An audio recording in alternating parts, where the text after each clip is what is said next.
नमस्कार, मैं आशीष गुप्ता और स्वागत है आपका शिक्षा क्रांति मंच पर। और हम हैं अपनी स्वच्छ भारत यात्रा में, और जिसके अंतर्गत हम पहुंचे हैं सोलन के दिलीप वरिष्ठ माध्यमिक छात्र पाठशाला में। और मेरे साथ हैं इस समय भीष्मदेव शर्मा जी, जो कि इंग्लिश और सामाजिक विज्ञान के अध्यापक हैं।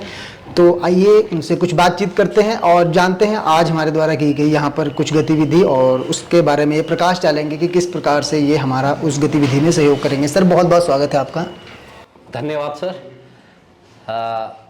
यहाँ आज सर हमारे स्कूल में आए और इन्होंने हमारे बच्चों को काफ़ी अच्छी प्रेरणादायक बातें कही, और ये स्वच्छता के ऊपर जो हमारा अभी अभियान चला है, और सर इसमें काफ़ी आप लोग इसमें जुड़े हैं, तो ये एक अलग लेवल का मिशन बनाने का जो हमारा नज़रिया है। तो इसमें हमने स्कूल में पूरी जितनी भी क्लासेस हैं उनके मॉनिटर्स को यहाँ पर एक पूरी कमेटी बनाई है, और इसमें सबसे आग्रह किया है कि हमने स्वच्छता को एक मिशन बना के चलना है। हर क्लासरूम, खाली क्लासरूम नहीं, पूरा स्कूल के साथ साथ इन बच्चों को हमने घर में, अपने घरों में जाके भी ये सारे बच्चे स्वच्छता के प्रति अपने परिवार वालों को भी जागरूक करेंगे। घर में सूखा कचरा और गीला कचरा, इसके लिए भी हमने बच्चों को प्रेरित किया है कि वो अपने घर में इस चीज की मुहिम अभी से स्टार्ट करें। और ये क्योंकि अल्टीमेटली जो हमारा ये स्वच्छता अभियान है, अगर हर घर स्वच्छ रहेगा और पूरे जितने भी सरकारी संस्थान हैं वो स्वच्छ रहेंगे, तो ऑटोमेटिकली देश जो है ये साफ सुथरा बनेगा। अगर हम सोचें कि 2-4 एनजीओ या कोई 2-4 वॉलेंटियर्स इस काम को कर सकते हैं, तो ये नहीं है। ये तो हर एक आदमी का पर्सनल दायित्व बनता है कि इसमें हम अपने पूरे ये जो समाज है इसको साफ सुथरा रखें। चीज ये बताना चाहूंगा, स्विट्जरलैंड में गया था, तो वहां एक बच्चा, वो अभी स्कूल गोइंग भी नहीं था, less than I think 2 years, 2 साल से भी छोटा बच्चा था।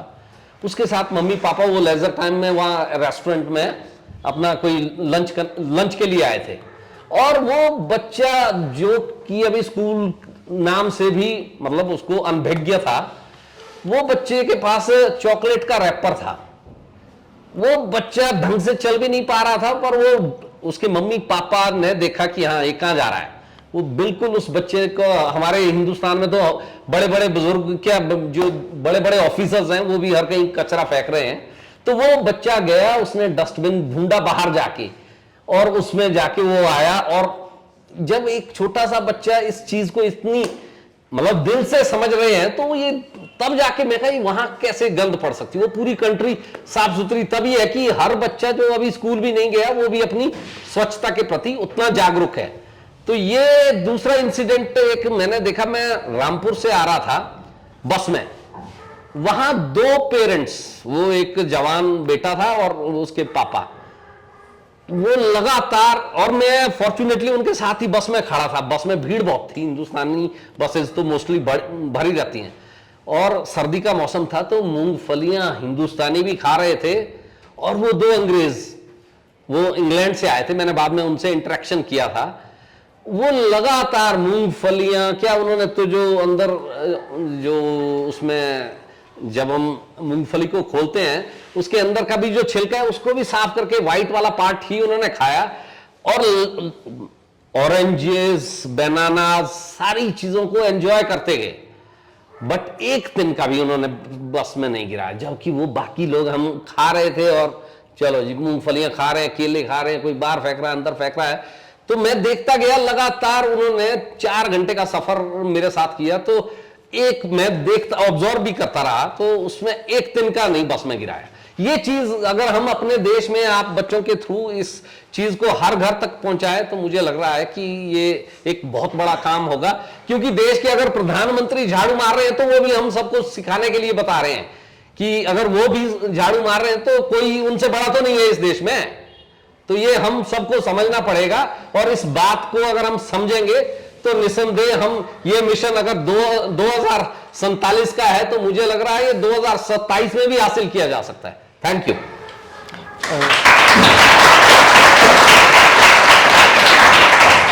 तो सर, जैसा कि आप एक शिक्षक के रूप में अपनी सेवाएं दे रहे हैं, तो जो ये स्वच्छता है सर, तो इसमें जो है शिक्षा का कितना महत्व रहता है और बतौर शिक्षक आपका क्या प्रयास रहता है कि आप बच्चों को स्वच्छता के प्रति जागरूक करें? सर स्वच्छता का तो वही बात है कि हमारे इसमें थोड़ा सा मुझे लग रहा है कि जो हमारा करिकुलम है, जो बच्चों को हम पढ़ा रहे हैं, जो बेसिक चीजें हैं, अब आज की डेट में हमारी जो मेन बेसिक वैल्यूज है उससे हम बहुत ज्यादा दूर जा रहे हैं। और स्वच्छता के लिए वही बात है कि ये हम सोचते हैं दूसरा करेगा। अभी जैसे सर ने बताया कि हम खा पी के कोई चीज कहीं भी फेंक दें और कि भैया ये तो काम सफाई वाले का है, उसने उठाना है। ये चीज जब हम अपने आप को सफाई वाले के नजरिए से नहीं देखेंगे तब तक ये स्वच्छता उस लेवल तक नहीं जा सकती है। और ये हर इंडिविजुअल का एक दायित्व बनता है कि हम ये काम दिल से करें और लगातार करें। ये एक दो दिन का काम नहीं है। ये जब दिखे, जहां दिखे कि कोई भी कचरा हम फैला रहे हैं, तो वो अगर हम दूसरे वालों के साथ झगड़ेंगे तो कि भाई तूने यहां गंद डाल दिया, तो उससे बात नहीं बनेगी। ये तो ऐसा है कि आपने गिराया, आज मैं उठा रहा हूं, आगे से आप ना इस काम को दोबारा से ना करें। आग्रह करेंगे तो मुझे लग रहा है ये काम बहुत स्पीड से, और सामने वाले को भी लगेगा कि यार वाकई मैंने गंद डाली और इसने उठा ली, तो वो उसके लिए एक अलग लेवल की एजुकेशन होगी। एक बार, दो बार, तीन बार गिराएगा तो चौथी बार से उसको लगेगा कि नहीं, मुझे सही जगह पर डिस्पोज करना है जो मेरे पास वेस्ट है। जी, तो सर जैसे कि जिस प्रकार से आपने कहा सर शिक्षा में जो मूल्यों को लाना बहुत आवश्यक है, तो उसमें सर किस तरह के प्रयास किए जा सकते हैं? अब वही बात है, सरकारें इसमें जो है बहुत हाई लेवल से प्लानिंग करती है, जबकि प्लानिंग तो बेस रूट से होनी चाहिए कि कौन सी जगह की क्या रिक्वायरमेंट है। अगर उस लेवल से काम करेंगे तो तब ही इसमें प्रयास संभव है। क्योंकि हम अब बच्चों को, अगर ये प्रयास खाली बच्चों तक ही रहे और बच्चे अगर घर में इस बात को इंटरेक्शन ना करें तो इसमें हमारे को सफलता नहीं मिल सकती है। फिर ये टाइम 2047 की, पता नहीं हजारों साल में भी ये काम नहीं हो सकता है। अगर परिवर्तन लाना है तो वो एक दिन में भी बहुत हो जाता है। फिर तो अगर ठान ले कि नहीं, मुझे ये काम, ये गंदगी कहीं नहीं फैलानी है, और इसका एक जो जैसे सर बता रहे थे कि गीला कचरा, सूखा कचरा, ये इसका एक प्रॉपर डिस्पोजल पॉइंट्स, और हम लोग सब खा पी के घर में कूड़ा फेंक रहे हैं, और वो कचरा वाले जहां डिस्पोजल, अगर आप लोग जाएंगे, यहां जैसे सोलन के नजदीक सलोगड़ा है, और सलोगड़ा में आप बस में भी वहां पर खड़े रहेंगे उस जगह पर जहां पर डिस्पोजल होता है, तो मुझे लगता है कि 1 घंटा आदमी नहीं टिक सकता, क्या 10 मिनट नहीं उस जगह पर खड़े रह सकते हैं। और लोग उस जगह पर उसको सेग्रीगेट कर रहे हैं, अलग अलग कर रहे हैं। तो ये जब तक हम उन लोगों की भावनाओं को नहीं समझेंगे कि they are also doing this work for we people, they are also human beings, कि उनके लिए भी ये काम अगर हम घर से ही प्रयास करें, तो ये तो मुझे लग रहा है एजुकेशन के एक स्पेशल चैप्टर इंट्रोड्यूस होना चाहिए कि गीला कचरा, सूखा कचरा, प्लास्टिक हो गया, और ये ग्लासेस हो गए, शीशा हो गया, कांच हो गया, इनके सबके डिस्पोजल अगर घर से ही अलग हो जाएं तो मुझे लगता है फिर तो ये काम ऑटोमेटिकली बहुत जल्द ही इसमें हमारे को रिजल्ट मिल सकता है। जी सर, सर बहुत बहुत धन्यवाद अपना कीमती समय देने के लिए। तो मैं अपने व्यूअर्स से भी यही आग्रह करूंगा कि आप जब भी कूड़ा जो है निष्पादित करें तो उसे अलग अलग कर कर जो है निष्पादित करें, ताकि जो है हमारे जितने भी सफाई करने वाले जो कर्मचारी हैं उन्हें भी किसी प्रकार की दिक्कत ना हो और आपको भी किसी प्रकार की दिक्कत ना हो। और अंत में मैं यही कहना चाहूँगा कि 2047 में जब भारत की आज़ादी के 100 वर्ष पूरे हो जाएंगे तो भ्रष्टा से नहीं स्वच्छता से आज़ादी का शताब्दी महोत्सव मनाएंगे। 2047 में हम विवाद से नहीं, संवाद से, विद्रोह से नहीं, आग्रह से भ्रष्टाचार मुक्त स्वच्छ भारत बनाएंगे। और मिलते हैं आपसे अगले सत्र में एक नए स्थान, नए संस्थान, नई पहचान और नए प्रश्न के साथ। तब तक के लिए जय हिंद, जय भारत, जय विश्व। Thank you. मेरे साथ जुड़ चुके हैं एक छात्र जो कि 10वीं कक्षा के छात्र हैं, तो आइए आपको उनसे रूबरू करवाते हैं और जानते हैं आज की इस गतिविधि के बारे में उनका क्या विचार है। तो सबसे पहले आप हमें अपने बारे में बताएं। मेरा नाम तनिष शर्मा है, मैं 10वीं बी कक्षा का छात्र हूँ। जैसा कि सर ने हमारे को बताया है कि गीला कूड़ा, सूखा कूड़ा कहाँ जाना है और इसके लिए क्या विधियाँ अपनाई जानी चाहिए, तो मैं अपने घर में अपने परिवारजन वगैरह सभी लोग हैं उन सभी को जागरूक करूँगा कि नहीं, कि जो गीला कूड़ा है यहाँ डालेगा और जो सूखा कूड़ा है उसे इस चीज़ में डालेंगे और कहाँ कहाँ इसे यूज़ किया जा सकता है। सर ने हमें बताया कि जैसे 2027 तक हम जो कूड़ा है उसे कूड़े के स्थान में डालेंगे और शताब्दी मनाएंगे, 12 शताब्दी मनाएंगे और आग्रह से मनाएंगे। तो मैं सभी को जागरूक करना चाहूँगा और मेरा यही प्रण रहेगा कि मैं 2027 का अपनी जब तक मैं जीवित रहूँगा यानी आने वाली पीढ़ी को भी इसके बारे में जागरूक करूँगा कि गीला कूड़ा ना फैलाएं, मेरा नाम गौरव राणा है और मैं 10वीं कक्षा का छात्र हूँ। यहाँ पर सर वगैरह आए 7 जुलाई को और हमें बताया कि आपको कौन सा कूड़ा कहाँ पे डालना है और हमें एक शिक्षा दी कि आप एक प्लास्टिक की बोतल लें, उसमें छोटे छोटे कूड़े जो भी प्लास्टिक की चीज़ आपको दिखती है जैसे चुस्की, रैपर, सब कुछ आप उसमें डालें और अगर आपका 1 किलो तक बनता है तो आपको उसको 75 रुपये मिलेगा।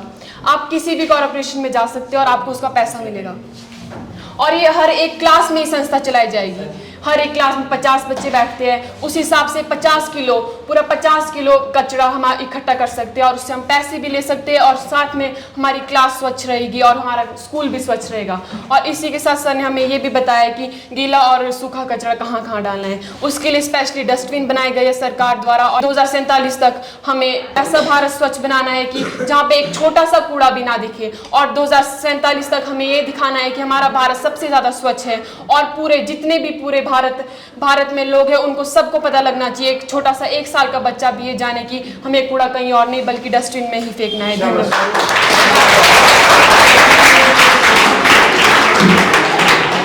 मेरा नाम समय ठाकुर है, मैं कक्षा 6वीं बी का छात्र हूँ। मैं ये प्रण लेता हूँ कि मैं अपने भारत को स्वच्छ बनाऊंगा और कहीं पे भी कूड़ा नहीं दे। मेरा नाम प्रशांत वर्मा है, मैं 10वीं बी का छात्र हूँ। मैं ये प्रण लेता हूँ कि कहीं भी कूड़ा नहीं फेंकूंगा और दूसरों को भी कूड़ा फेंकने नहीं दूंगा। Thank you. मेरा नाम प्रिंस कुमार है, मैं 10th बी का छात्र हूँ। आज हमारे को सर ने इतना कुछ बताया स्वच्छ भारत के अभियान पर, तो मैं आशा करूँगा अपने सारे मित्रों से कि अपने देश को बाहरली कंट्री की तरह स्वच्छ बनाना है। शुरुआत अपने घर से, अपने स्कूल, अपने फ्रेंड सर्कल में आपने सब तरह से शुरू करनी है। मैं वादा करता हूँ कि खुले में कचरा नहीं फेंकूंगा। अगर किसी को कचरा फेंकते हुए देखता हूँ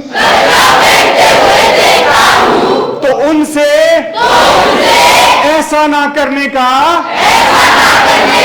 आग्रह करूंगा। मैं 2047 तक भारत को कचरा मुक्त, भ्रष्टाचार मुक्त बनाने में तन मन धन से सहयोग दूंगा। बहुत बहुत धन्यवाद।